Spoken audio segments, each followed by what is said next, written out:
है, आदित्य ठाकरे वहाँ थे, उनका भी उसके अंदर हाथ हो सकता है। तो ये सब चीज का इन्वेस्टिगेशन पुलिस करे। मेरे पास जितनी इन्फॉर्मेशन है जिसके वजह से ये इन्वेस्टिगेशन को मदद होगी, मैं सारा इन्फॉर्मेशन पुलिस को देने वाला हूँ। सुशांत सिंह राजपूत वाले मामले में एक नया मोड़ आता हुआ दिखाई दे रहा है, जहां पर अर्नब गोस्वामी भी अब सामने आ गए हैं। उनका चैनल भी इस पूरे मामले को उठाने में लग गया है। उसी तरफ कहा जा रहा है कि सुशांत और दिशा केस में एक नया मोड़ आता हुआ नजर आ रहा है। इसी के बीच कहा जा रहा है कि बॉलीवुड की एक अभिनेत्री जिनका नाम सुशांत सिंह राजपूत वाले मामले में जब ड्रग्स एंगल निकल के आया था तब भी उठा था, आज फिर कहा जा रहा है कि उनका नाम सामने आ रहा है, पर इस बार उनका नहीं, उनके भाई का नाम निकल के आया है। ड्रग्स मामले में गिरफ्तारी की भी मांग हो रही है, ऐसा दावा हो रहा है। क्या है पूरा मामला हम आपको बताएंगे इस वीडियो के अंदर, पर उससे पहले हम आपसे अपील करेंगे अगर आप इस चैनल के अंदर नए हो तो वीडियो को लाइक करना, वीडियो को शेयर करना, चैनल को सब्सक्राइब करना बिल्कुल मत भूलना। यहाँ पर अगर हम बात करें तो आपको बता दिया जाए कि सुशांत मामले में पिछले 4 साल से सवाल उठाए जा रहे हैं बहुत सारे, पर फाइनली अब इस पूरे मामले में एक नया एंगल निकल के आ रहा है, क्योंकि अब दिशा केस और सुशांत केस में फिर से एक बार जाग चुका है रिपब्लिक चैनल। इस बार कहा जा रहा है कि फिर से अर्नब गोस्वामी जी सवाल पूछ रहे हैं, और इस बार वो सवाल हर पार्टी से पूछ रहे हैं, चाहे फिर वो बीजेपी हो, शिवसेना हो या फिर कांग्रेस हो। अब कहा जा रहा है कि अर्नब गोस्वामी की री एंट्री जो हुई है सुशांत और दिशा केस में, कि कहीं ना कहीं इस पूरे मामले को जीवित कर देगी और कहीं ना कहीं मजबूर कर देगी कि इस पूरे मामले को उठना चाहिए। और वो ऐसा होता हुआ नज़र भी आ रहा है, क्योंकि नीतीश राणे जी को सम्मान आना, नीतीश राणे जी का बयान निकल के आना कि मामले में नेता का हाथ, और कहीं ना कहीं सीसीटीवी फुटेज की बात करना, कहीं ना कहीं कहा जा रहा है कि इस पूरे मामले में फ़ोन टावर लोकेशन की बात करना, ये छोटी मोटी बात नहीं है। जब इतनी बातें हो रही हैं इस पूरे मामले के अंदर, तो डेफिनेटली कहीं ना कहीं नीतीश राणे जी ने बहुत बड़े खुलासे कर दिए हैं इस पूरे मामले को लेकर। पर इन सब के बीच में एक और खुलासा हो रहा है कि आखिरकार सुशांत सिंह राजपूत वाला जो मामला था, इस मामले में 4 साल से सवाल बहुत सारे उठे हैं, तो फाइनली 4 साल के बाद अचानक से ये मामला कैसे उठ गया। हाल ही में सिटीजन कोर्ट ऑफ इंडिया के अंदर भी ये मामले को उठाया गया था, पर उस पूरे मामले में 3-4 महीने तक बहुत लोगों ने कहा जा रहा है कि नज़र गड़ा के रखी कि आज नहीं तो कल कुछ ना कुछ निकल के आएगा, पर ऐसा हुआ नहीं।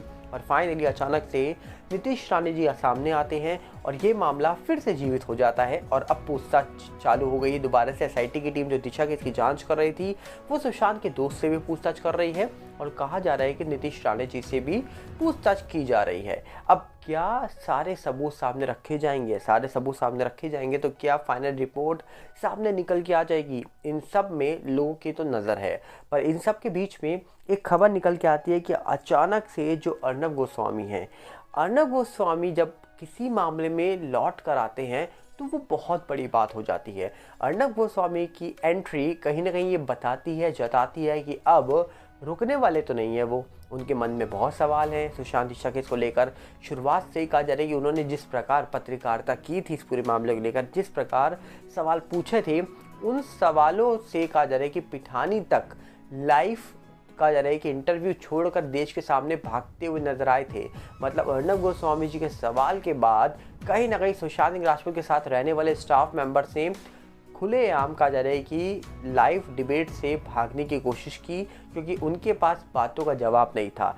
जवाब देते तो शायद अपनी बातों में फंस जाते, इसीलिए माइक हटा के भागने की कोशिश की गई, और उसी के बाद राज उनके खुल के सामने आ गए कि ये लोग कुछ ना कुछ छुपा रहे हैं। पूरे देश ने देखा ये सब चीज़ें, जिसके बाद कहा जा रहा है कि अर्नब गोस्वामी की भूमिका इस पूरे मामले के अंदर बहुत अहम हो गई, और इसीलिए अर्नब गोस्वामी ने जैसे ही दोबारा से री एंट्री मारी है इस पूरे मामले में, कहीं ना कहीं लोगों को अब एक तो विश्वास हो गया है कि सुशांत हो मामला हो या दिशा मामला हो, अगर अर्नब गोस्वामी या उनके चैनल पे इस पूरे मामले की कवरेज होगी तो कहीं ना कहीं दोबारा से मामला जीवित होता हुआ नज़र आ सकता है। अब देखने वाला विषय होगा कि आखिरकार जो पूछताछ हो रही है, इन पूछताछ के बाद इस मामले की फाइनल रिपोर्ट सामने आती है या ये मामला पेंडिंग पड़ा रहेगा, कोई नहीं जानता। दोबारा से मामला उठना, दोबारा से मामले के बारे में चर्चाएं शुरू होना कहीं ना कहीं अपने आप में एक बहुत बड़ा पॉइंट है।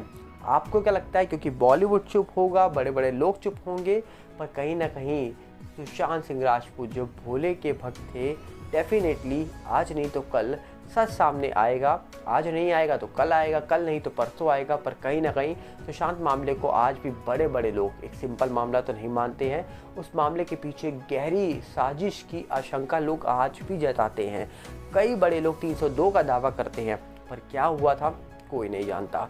इसी बीच अगर हम बात करें तो सुशांत मामले में ड्रग्स एंगल निकल के आया था, ये सब जानते हैं। उसी ड्रग्स एंगल के अंदर समीर वानखेड़े जी ने जब जांच करी थी तो बड़े बड़े लोगों का नाम आया, जिसमें कहा जा रहा है कि हमने बॉलीवुड की बड़ी बड़ी एक्ट्रेसेस जो हैं, जिनको छोटी छोटी कारों में एनसीबी के दफ्तर में आते हुए देखा था, चाहे फिर वो श्रद्धा कपूर हो, सारा अली खान हो, रिया चक्रवर्ती हो, या फिर इसी के साथ रकुलप्रीत सिंह को। जी हाँ, रकुलप्रीत सिंह का नाम लिया गया था रिया के द्वारा, सारा का नाम लिया गया था रिया के द्वारा, जिसके बाद रकुल बुरा भी मान गई थी कि भैया मेरा नाम क्यों लिया जा रहा है इस ड्रग्स मामले में।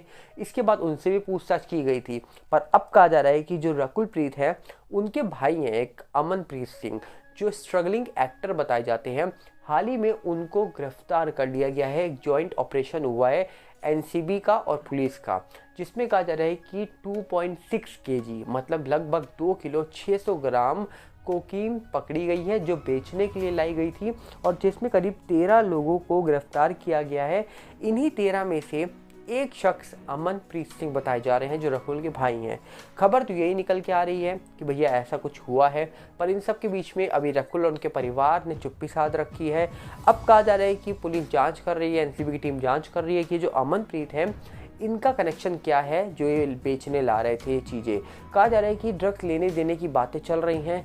अब अमनप्रीत का रोल क्या है ये तो कोई जानता नहीं है, पर खबर निकल के आ रही है कि उनको भी पकड़ा गया है इन सब के बीच में, और उनका नाम सामने अगर आ रहा है तो ये बहुत बड़ी बात है। अगर कोई उनको फंसा रहा है तो भी ये बहुत बड़ी बात है। अब देखते हैं कि अमनप्रीत का नाम क्यों लिया जा रहा है इस पूरे मामले के अंदर, ये तो फाइनल रिपोर्ट सामने आएगी तभी पता लगेगा।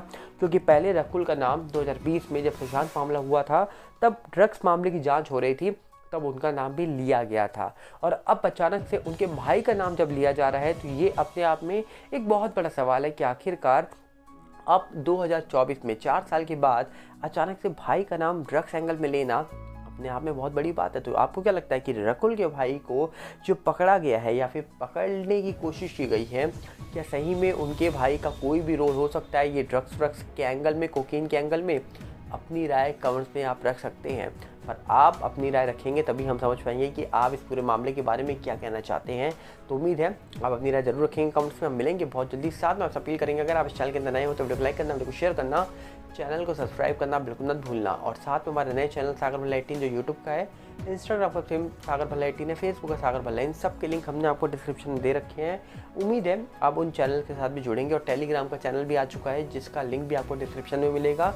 अगर वीडियो का नोटिफिकेशन आपको नहीं मिल रहा है यूट्यूब वीडियोज़ का, तो आप टेलीग्राम चैनल पर जुड़िए, वहाँ पर आपको नोटिफिकेशन मिलेगा। मिलते हैं बहुत जल्दी। नमस्कार, जय हिंद।